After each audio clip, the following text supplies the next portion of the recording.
You must have seen those flashy headlines. Flat sells for 100 crore rupees. Startup CEO buys 150 crore penthouse in NCR. Or luxury towers sold out in 72 hours. On social media, videos show marble lobbies, sky lounges, infinity pools, biometric lifts, and golf view apartments.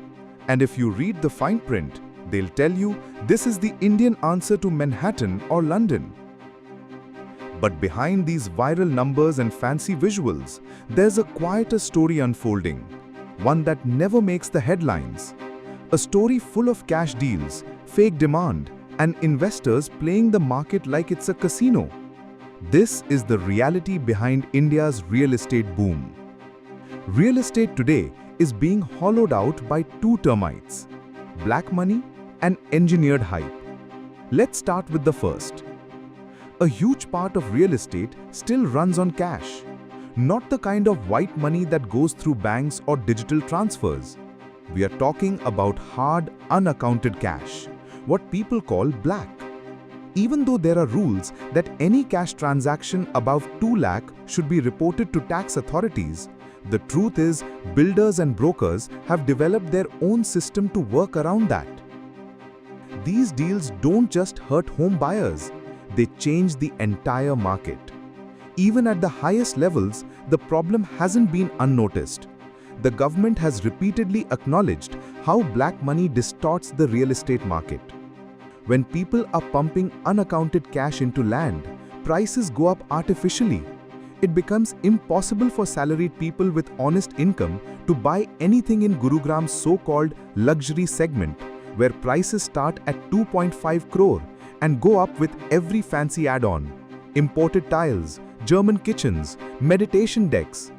These are not features buyers asked for. They're added to justify a higher price, so the cash can be absorbed. What's worse, this cycle of cash makes builders focus on launches and speculation, not delivery. They know the real money is made in flipping flats, not finishing them. And that brings us to the second part of the game: misleading ads and fake demand.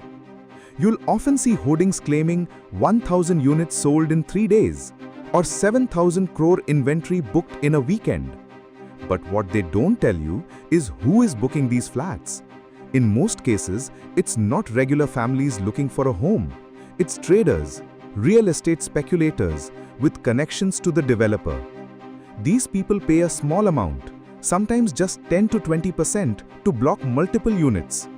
Developer X, for example, might launch a tower with 400 flats and allow 8 to 10 traders to book half the inventory. These traders have no intention of living there. They just hold the flats on paper and wait for the next wave of real buyers. Then they sell the same units at a premium, sometimes making 30 to 40 lakh rupees on each one. It's a full-time business, and builders allow it because it lets them claim, truthfully or not, that the project is 90% sold. Even the Union Minister for Housing and Urban Development, Manohar Lal Khattar, recently acknowledged this. ऐसी misleading advertisement के कारण से भी जो consumer है वो फंसता है. Once this message goes out through ads, brokers and WhatsApp forwards, it creates panic among real buyers. No one wants to miss out, so people stretch budgets, take bigger loans and rush to buy without realizing they've entered a market already inflated by investor games. It's not a natural demand, it's a staged drama. Many analysts believe Indian real estate market today is like a house of cards, propped up by hype, not genuine need. One small push, like a liquidity crisis or a regulatory crackdown, and the whole system could fall. And then it's the end user, the real buyer, who gets stuck, paying EMIs for a flat that's delayed, or worse, not even started. You look at all this and you begin to understand why Gurugram flats are somehow more expensive than apartments in cities where average incomes are 3 times higher.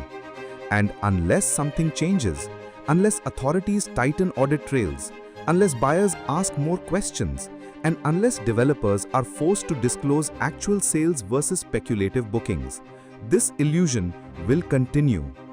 Fancy pools will still sell dreams, flats will still sell out in a day, and more middle-class Indians will continue to walk into this trap thinking they're investing in security.